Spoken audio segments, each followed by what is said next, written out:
होना ही है उसे, क्योंकि अभी जो यमुना का बाढ़ का पानी आता है वो पूरे जंगल में से बह के चलता है। लेकिन गवर्नमेंट का प्रयास ये है कि जो रोड बनाया जा रहा है उसे तो कोई क्षति हो ना। 500, 700, 1000 एकड़ जो ज़मीन है इस क्षेत्र की, चाहे उसमें छाएसे की है, चाहे मोहना की है, या फिर और आगे के एरिया की है, वो सारा पानी इकट्ठा करके बंदा के हिसाब से पुल के नीचे से निकाला जाए, तो जो पानी का प्रवाह रहेगा वो भी ज़्यादा रहेगा। हो सकता है जो पूरे क्षेत्र का पानी था उससे एक बार यहाँ से जब निकलेगा ना वो पानी, तो ज़मीन ऐसी हो जाएगी कि पूरा का पूरा एरिया ही यमुना में आ जाएगा। और अब तक हमारे मोहना गांव में कभी पानी आया नहीं है, हो सकता है इस बंदे की वजह से मोहना गांव में भी पानी जाने लगे। तो इन सब चीज़ों को देखते हुए अगर कल को IMT आती है और गवर्नमेंट कहती है कि भाई हम इसे एक्वायर भी नहीं कर रहे, हम इंफ्रा दे देंगे, इंफ्रा देने के बाद बंदे के इधर की ज़मीन और बंदे से इधर की ज़मीन जो यमुना की तरफ है उसकी तो वैल्यू बिल्कुल जीरो रह जानी है।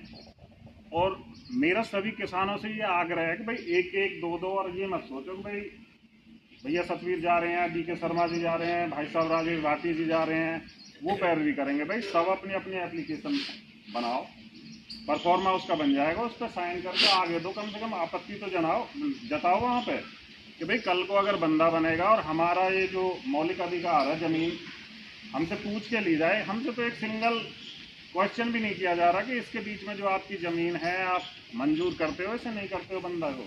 पीछे भी बंदा बनाया गया और अब उसे चौड़ा करने के लिए कह रहे हैं, उसमें भी हमारे पास कोई नोटिफिकेशन नहीं के बारे में भी जी एप्लीकेशन लगाई है, उसमें भी कोई RTI का जवाब नहीं मिला। फिर हमारे DK शर्मा जी ने ADC साहब से DC साहब से बोल के उसमें एक तारीख लगी थी इस बृहस्पतिवार से पिछली बृहस्पतिवार, तो फाइनेंस वाला जो डिपार्टमेंट है वो बुलाया, वो वहाँ पे आया। उन्होंने बोला कि भाई ये किसानों की तरफ से कुछ आपत्ति लगा रखी है कि तुम उनका जवाब दो।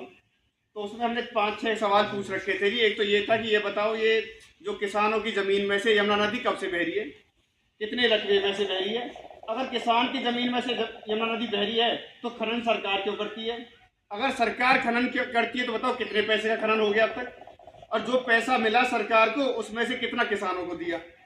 तो ये 5-6 जवाब हमने जवाब मांगा था उनसे। तो उन्होंने फिर पिछली तारीख में ये कहा कि हमारे तो ये DRO की टीम ने कि हमारे पास तो है नहीं, ये तो जो खनन वाली टीम है ये आंसर देगी, माइनिंग के पास है, माइनिंग वाले देगी। तो हमने कीजिए फिर माइनिंग के पास भेजो आप, अगर ऐसी बात है तो। फिर उन्होंने वो एप्लीकेशन हमारी माइनिंग के पास भेज दी।